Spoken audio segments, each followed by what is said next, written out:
Amen. Amen.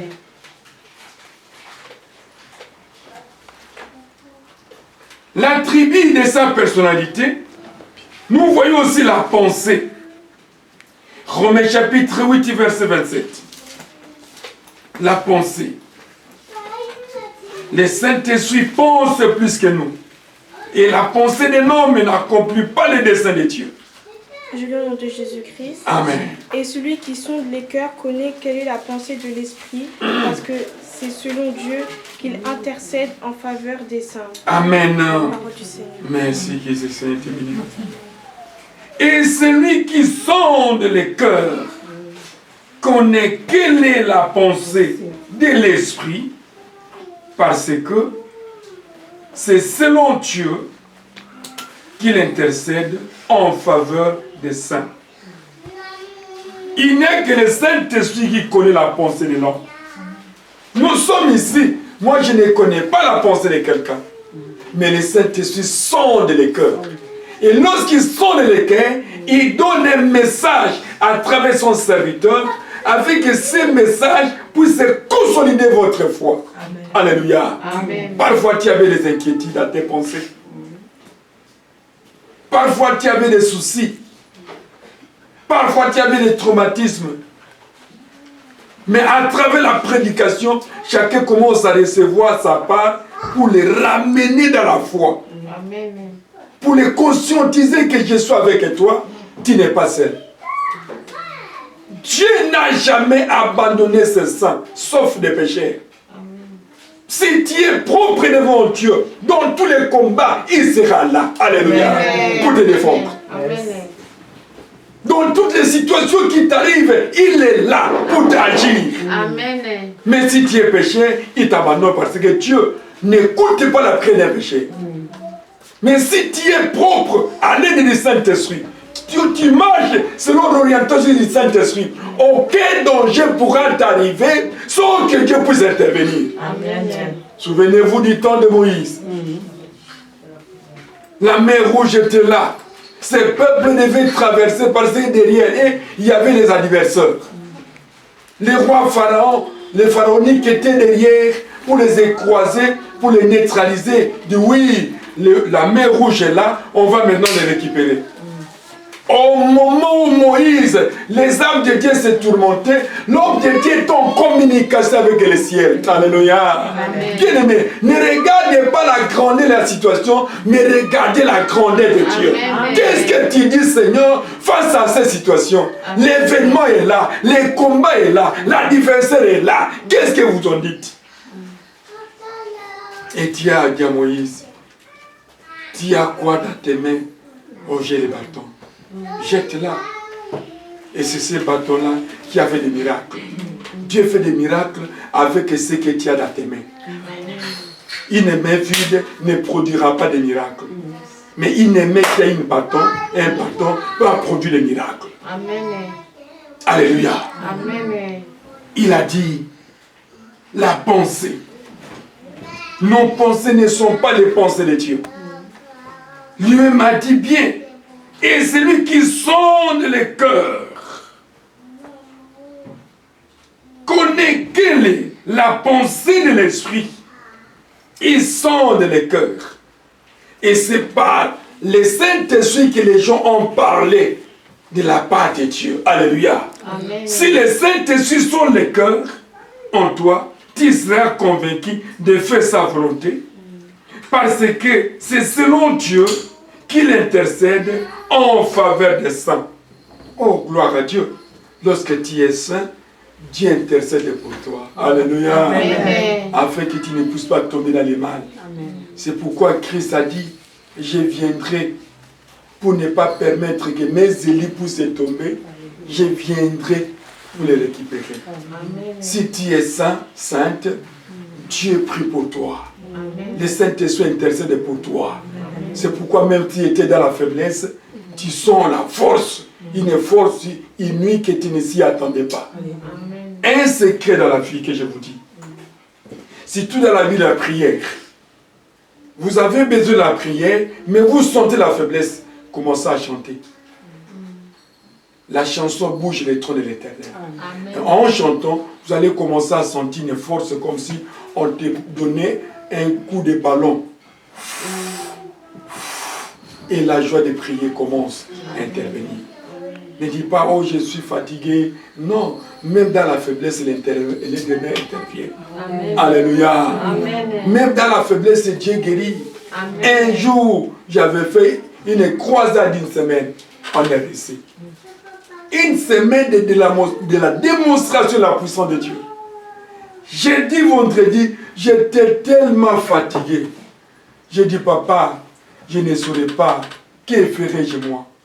J'ai écouté une voix qui me dira, j'ai agi même au-delà de vos faiblesses. Amen. Et qu'est-ce que j'ai fait? J'ai dit, aujourd'hui, je n'imposerai pas les mots aux gens. Mais là où tu es, fatigué alors, parler toute une semaine, c'est pas facile. J'ai dit, là où tu es, ayez conscience, ayez foi que Jésus-Christ est à côté de toi.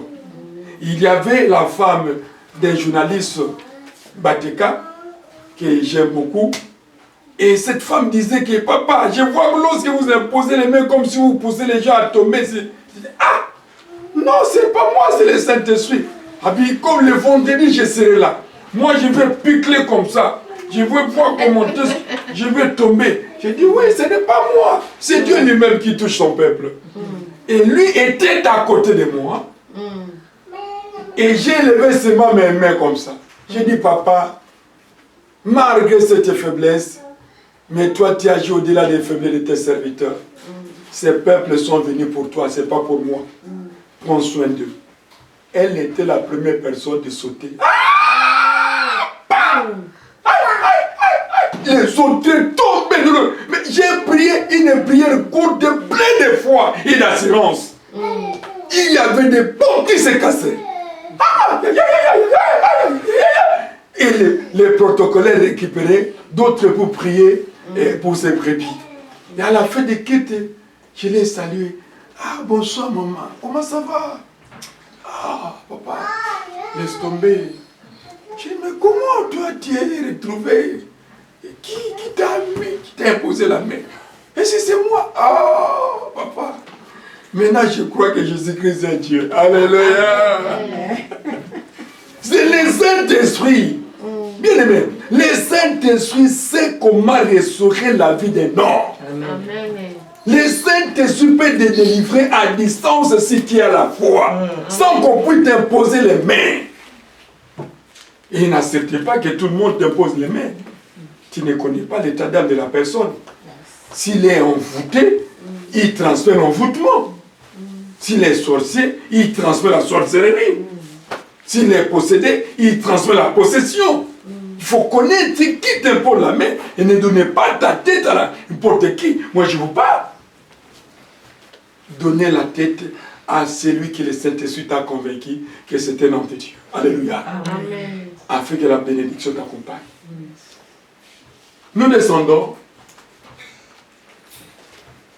La personnalité du Saint-Esprit dans l'amour. Romains chapitre 15, verset 30. Un chrétien doit avoir l'amour d'aimer Dieu dans son cœur. Je lis au nom de Jésus-Christ. Amen. Je vous exhorte, frères, par notre Seigneur Jésus-Christ et par l'amour de l'Esprit, à combattre avec moi en adressant à Dieu des prières en ma faveur. Amen. Afin que je sois délivré des incrédules de la Judée et que les dons que je porte à Jérusalem soient agréés des saints. Amen. En sorte que j'arrive chez vous avec joie, si c'est la volonté de Dieu, et que je jouisse en milieu de vous de quelque repos. Que le Dieu de paix soit avec vous tous. Amen. Amen. Parole du Seigneur. Que Dieu te bénisse, ma fille. Ça, c'est Paul qui parle aux Romains. Les Romains, ce sont ceux qui ont trahi Jésus. Les Romains, ce sont ceux qui ont tué le Seigneur aussi. Et la tête de Jean-Baptiste était en Turquie. Et c'est pourquoi les Turcs ne badinent pas. Il dit ici, Dans Romains 15, 20 et 30.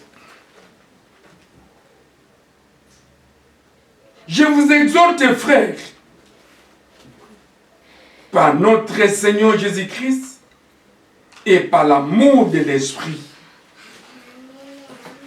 Les fruits de l'Esprit, c'est l'amour. L'amour du prochain, l'amour des âmes, l'amour de Dieu. L'amour. Si tu as l'amour, tu peux pardonner. Alléluia. Amen. Si tu as l'amour, tu peux poser des bons actes. Si tu as l'amour, tu peux effacer tout ce que ton frère t'a fait. Si Paul avait parlé sur l'amour, parce que lui n'avait pas ça. Il était incrédule, il était méchant. Mais lorsque Christ l'a saisi, il s'est croisé avec le Seigneur, il a vu l'amour du Saint-Esprit en lui. Il commence à être culpabilisé dans tout ce qu'il faisait.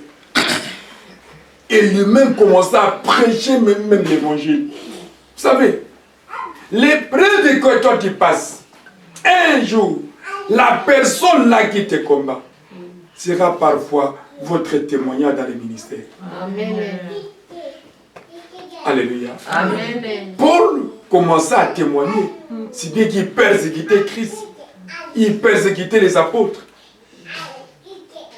Mais c'est Paul lui-même qui disait, c'est Christ est crucifié. Pourtant, lui-même était contre les apôtres. Lui-même était assassin. Mais lorsqu'il était saisi par Dieu, Dieu l'a brisé. Il a senti l'amour qui était en Christ sonné à l'aide du Saint-Esprit. Alléluia. Amen. Il a commencé à exhorter les autres. C'est pourquoi il a subi des conséquences aussi. Chaque péché a ses conséquences. Si bien qu'il s'est converti, mais il a vécu. On l'a frappé aussi comme il a frappé les autres. On l'a chicoté dans la bouche et les sons saignaient. Il prêchait l'évangile. Les gens ont rendu vengeance dans tout ce qu'ils faisaient. Mais à cause de l'amour, ils voyaient comme un sujet de joie. Alléluia. Amen. Que la persécution que toi tu traverses, vois comme un sujet de joie par l'amour de Christ. Que ça passera. Parce que nos aînés ont vécu ça. Nous ne sommes pas les premiers à voir ça. Et il a dit encore, et combattre avec moi en adressant à Dieu des prières en ma faveur. De combattre avec lui. Vous savez, ce n'était pas facile qu'on puisse accepter les prédications de Paul. Parce qu'ils ont regardé, ont fait la rétrospective de ce qu'il était. Mais c'est lui qui avait donné qu'on puisse tuer les apôtres. Il nous dit qu'on puisse combattre avec lui. Ah! Les autres, ils doivent subir ses conséquences. Lorsqu'on est tabassé, les autres criaient « Wow !» Toi qui as crucifié Pierre, où sommes-nous maintenant? Mais il y a peu de gens qui l'ont accepté, qui étaient convaincus à cause de son comportement par l'amour de Christ. Alléluia. Amen. Lorsque tu montres l'amour auprès des gens, les gens viendront à Jésus. Amen. Lorsque tu montres l'amour auprès de ton ennemi, il va changer le langage. Amen. Christ dit, si j'ai dit la vérité, pourquoi me persécutes-tu? Les autres avaient des problèmes d'âme. Les autres ont fléchi les genoux. Les autres sont venus vers le Seigneur. Dites à ton ennemi qui te combat, quel mal as-tu fait? Je te pardonne et pardonne-moi. Avec cet amour-là, ça va les persuader. Ça va mettre des troubles dans sa vie. Comment quelqu'un qui je pose des mauvais actes, il me demande pardon. Au contraire, c'est moi qui devrais lui demander pardon. L'Esprit de Dieu va les tourmenter. Un jour, il viendra auprès de toi. Alléluia. Amen. Afin que je sois délivré des incrédules de la Judée et que les dons je porte à Jérusalem soient au gré des saints. Paul était attaqué par ces gens qui étaient incrédules comme lui, à cause de l'évangile, parce que lui-même était criminel. Comment un criminel peut nous prêcher? Il fait semblant de nous rassembler pour nous tuer comme il a tué Étienne. Nous avons vécu comme Montaigne que lui-même tenait les habits d'Étienne. On l'a lapidé comme un serpent. Mais cet homme vient aujourd'hui nous prêcher, nous. Non. Paul avait vraiment des difficultés dans son ministère, ni c'était la grâce de l'Éternel. Parce que les gens voulaient tirer vengeance dans ce qu'il faisait. Mais par après, par l'amour de Christ, il a demandé l'aide auprès de ses enfants dans la foi, de prier aussi pour lui, et que la famille de l'Éternel soit pour lui. Alléluia. Amen. Et petit à petit, il commençait à gagner les âmes, peut-être à cause de sa conduite, de sa façon d'être. Il a persuadé beaucoup de gens et il est laissé l'apôtre qui a écrit beaucoup des épîtres jusqu'à Gide, plus que les autres. En sorte que l'arrivée chez vous avec joie, et c'est la volonté de Dieu, et que je jouisse au milieu de vous de quelque repos, que le Dieu de paix soit avec vous tous. Amen. Paul cherchait aussi un encadrement spirituel auprès de ses enfants qu'il a engendré les fruits de son apostolat. Alléluia. Amen. Vous savez, ce n'est pas facile. Lorsque tu es assassin, tu te convertisses, il y avait des témoins qui te voyaient et tu leur dis que je ne suis pas assassin. Ce n'est pas facile de te croire immédiatement. Il y aura un temps. Ils vont commencer à t'observer. Ils commencent à te regarder comme ma fille, mais la mère t'observe. Toi, tu étais assassin. Tu t'es converti. Ah, voyons voir. Et lorsqu'ils voient votre modèle ne change pas et se conforme correctement devant Dieu, lui-même dans son cœur commence à bouger la tête. Non, c'est que vraiment il a changé. C'est que vraiment il s'est converti. Paul avait vécu ça. Mieux vaut de faire quelque chose ailleurs que les gens ont vu ailleurs, mais ici, on ne connaît pas, c'est facile pour les recevoir. Mais ces gens ont vécu et même les témoignages. De leurs propres yeux, comme on t'a donné, lapide Étienne, arrête-les, crucifie Pierre. Ils étaient là. Et après, à un moment donné, tu te croises avec le Seigneur, tu dis en tout cas, ce n'est plus moi qui le faisais, ces crimes-là, c'est Christ maintenant qui vit dans toi. Ah, mais qui va te croire? Ah, mais cet homme m'a dit. Mais c'est avec beaucoup d'amour, beaucoup de prières et à l'aide du Saint-Esprit que les autres commencent à dire qu'en tout cas, nous voyons quand même un changement par rapport de ce qu'il était. Et les autres commencent à venir comme Nicodème pendant la nuit, petit à petit, et il avait quand même un peu des âmes et qui était persuadé. Mais ce n'était pas facile. Alléluia. C'est pour cette raison, lorsque nous faisons de bons actes aux enfants, c'est bon pour leur éducation. Mais les mauvais actes restent comme des virus. Avant que l'enfant puisse enlever ces virus, il doit voir les changements dans votre comportement de parent. S'il n'y a pas ces changements dans sa vie, il va croire que ce virus-là est vrai. Mais comment les convaincre? Il faut changer la position, Amen. Les agissements et les comportements. Amen. Amen. Oh, nous sommes presque à la fin. On ne peut pas laisser les 2 pages, vraiment l'église, excusez, qu'on puisse terminer. L'intelligence.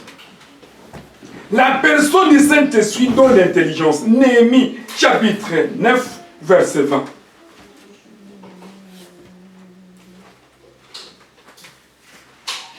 Je lis au nom de Jésus Jésus-Christ. Amen. Tu leur donnas ton bon esprit pour les rendre sages. Tu ne refusas point ta manne à leur bouche, et tu leur fournis de l'eau pour leur soif. Pendant 40 ans, tu pourvus à leur entretien dans le désert, et ils ne manquèrent de rien. Leurs vêtements ne s'usèrent point, et leurs pieds ne s'enflèrent point. Tu leur livras des royaumes et des peuples dont tu partageas entre eux les contrées, et ils possédèrent le pays de Sion, roi de Hesbon, et le pays d'Og, roi de Bassan. Tu multiplias leurs fils comme les étoiles des cieux, et tu les fis entrer dans le pays dont tu avais dit à leur père qu'ils prendraient possession.